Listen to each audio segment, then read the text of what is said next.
दोस्तों नमस्कार, मैं हूं प्रीतम ऋतु और आप देख रहे हैं कवि प्रीतम ऋतु चैनल। एक बात है दोस्तों कि जो दूसरे के साथ कोई खेला करता है उसके साथ भी खेला हो ही जाता है।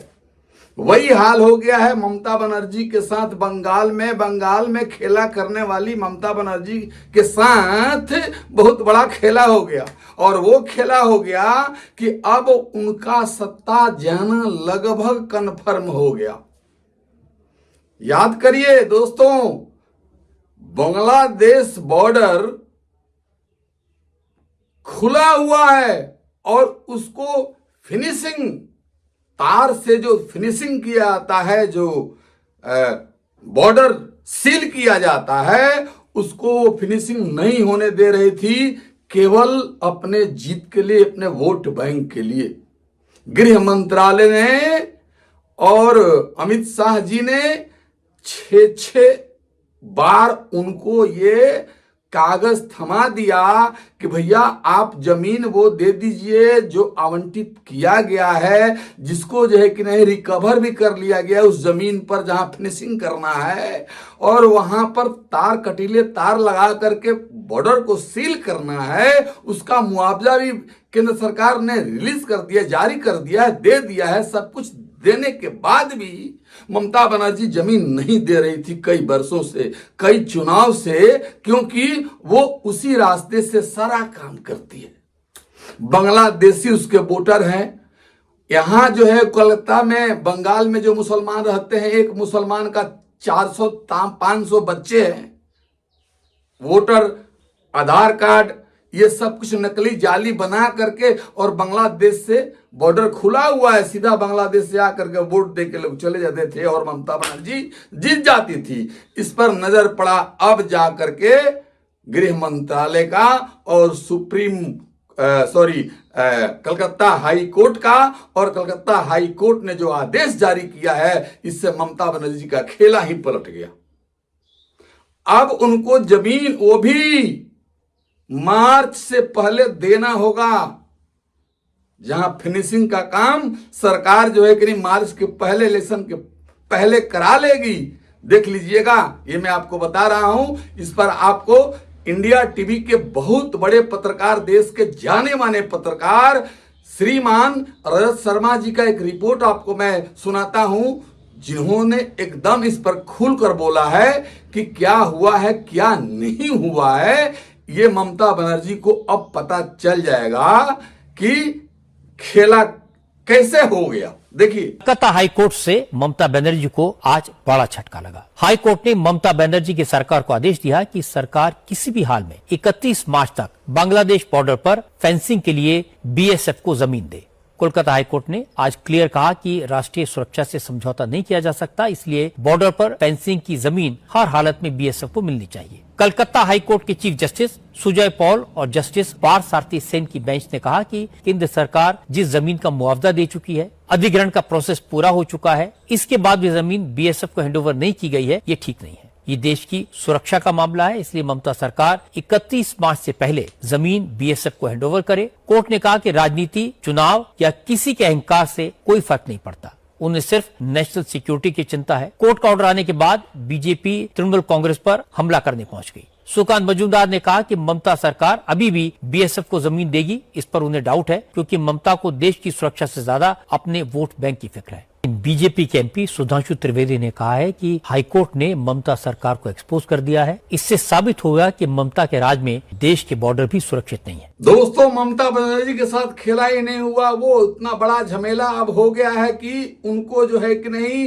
ये काम करना होगा, इलेक्शन के पहले होगा, और उनको जमीन देना पड़ेगा और बॉर्डर सील किया जाएगा। और जितना भी ये अवैध काम करवाती थी और उससे ठप्पा मरवा करके जीतती थी, इसके अलावा हर गांव में अपने गुंडों को भेज करके और दूसरे पार्टी के वोटरों को, भाजपा के वोटरों को धमकवाती थी, ये सारा लीला बंद करने का सारा उपाय हो गया है। और इस पर ममता बनर्जी बौखलाई हुई है। अब फाइल लेकर कहां कहां भागेगी, कहां कहां भागेगी। इस उसका कितना बड़ा जाल था, कितना बड़ा वो षड्यंत्र रचकर चुनाव को जीतती थी, इसका भी पोल खुल गया है। इस रिपोर्ट को आप देखिए। जैसे जैसे चुनाव पास आ रहे हैं वैसे वैसे ममता एंड कंपनी की मुश्किलें आसमान छू रही हैं। पहले ईडी ने घेरा, अब कोलकाता हाईकोर्ट ने ऐसा करारा सुना दिया कि दीदी की नींद उड़ गई। कोर्ट ने साफ आदेश दिया कि बंगाल में बांग्लादेश बॉर्डर पर पूरी फेंसिंग लगाने के लिए जमीन दो और सीमा का इलाका बीएसएफ को सौंप दो। अब क्या ममता दीदी फाइलें लेकर सुप्रीम कोर्ट भागेंगी? क्योंकि उनकी करोड़ों रुकावटों के बाद भी अब 2216 किलोमीटर की बॉर्डर का हर इंच बंद हो जाएगा, जबकि अभी तक लगभग 600 किलोमीटर का एरिया खुला पड़ा था, जिसे दीदी का वोट बैंक पर्सनल गेट की तरह इस्तेमाल करता रहा। फेंसिंग से ममता क्यों डरती है? क्योंकि अगर फेंसिंग लग जाती तो एक पूरा खेल बंद हो जाता। ये कोई लापरवाही नहीं थी, बल्कि एक सिस्टम था। पैट को वोट बैंक में बदलने का सिस्टम। होम मिनिस्टर ने खतरे को देखकर 7 बार चिट्ठी लिखी, लेकिन हर बार आंखें बंद रखी गईं। अब हाई कोर्ट के फैसले के बाद फेंसिंग लगना तय है और अब समझिए कि खुले बॉर्डर से देश को जो 4 बड़े नुकसान हो रहे थे वे कैसे खत्म होंगे। पहला खतरा घुसपैठ और वोट चोरी। जहां ममता बनर्जी की नाक के नीचे लाखों लोग बिना रोक टोक घुसते रहे, टीएमसी लीडर उनके रहनुमा बनते रहे और सत्ता में टिके रहने के लिए पूरे बंगाल को धर्मशाला बना दिया गया। दूसरा खतरा स्मगलिंग का पूरा नेटवर्क, जिसमें गायों की तस्करी, ड्रग्स और सोना इसी रास्ते से चलता रहा। यहाँ तक कि एक आदमी ने घर के अंदर से बांग्लादेश तक सुरंग बना ली थी, जो अब बंद होगी। तीसरा खतरा आतंकी घुसपैठ। कश्मीर के रास्ते बंद होने के बाद टंकियों के लिए बंगाल सबसे आसान रास्ता बन गया।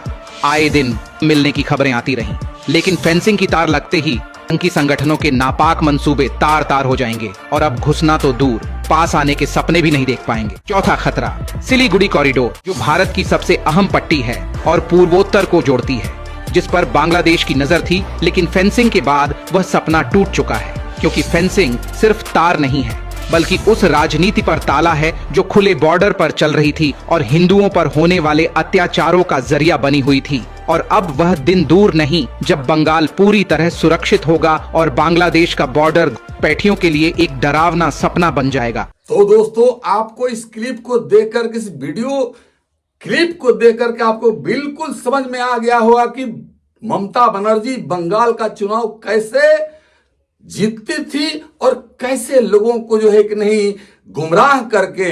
देखिए, अभी इलेक्शन कमीशन के द्वारा जो एसआईआर हो रहा था उसमें भी हो रहा है, उसमें भी बहुत बड़ा बड़ा जो है कि नहीं कांड करवाने वाली है ममता बनर्जी। ममता बनर्जी औरत, केवल औरत है, इसलिए इसको जो है कि नहीं औरत के हालांकि औरत ये है नहीं, औरत के नाम पर कलंक है, ये तो उत्पत्ति है, समझ लीजिए कि राक्षसी वर्ण का वर्ण और योनि भी होती है। आप जानते ही हैं, देखा जाता है जब पतरा में तो ये मनुष्य के बारे में योनि का पता चलता है कि किस योनि से ये आया हुआ है। तो यह जो है कि नहीं राक्षसी योनि से आई हुई महिला बंगाल को बर्बाद करने के लिए अभी कई जिला तो ऐसे ही मिनी पाकिस्तान बन चुका है। और अपने वोट बैंक के खातिर एक नेता इतना गिर सकता है, देश के संप्रभुता और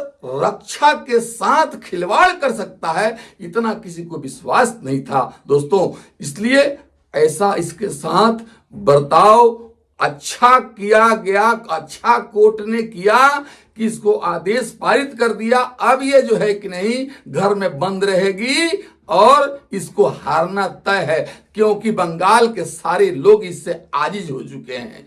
इसकी कुंठिता और गलत व्यवस्था और गलत इसका लॉ एंड ऑर्डर जो है सारा गलत, हिंदुओं के विरोध में, विपक्ष में हमेशा बोलने वाली, रहने वाली इस दिखावटी महिला को से बंगाल को छुट्टी मिलने वाली है।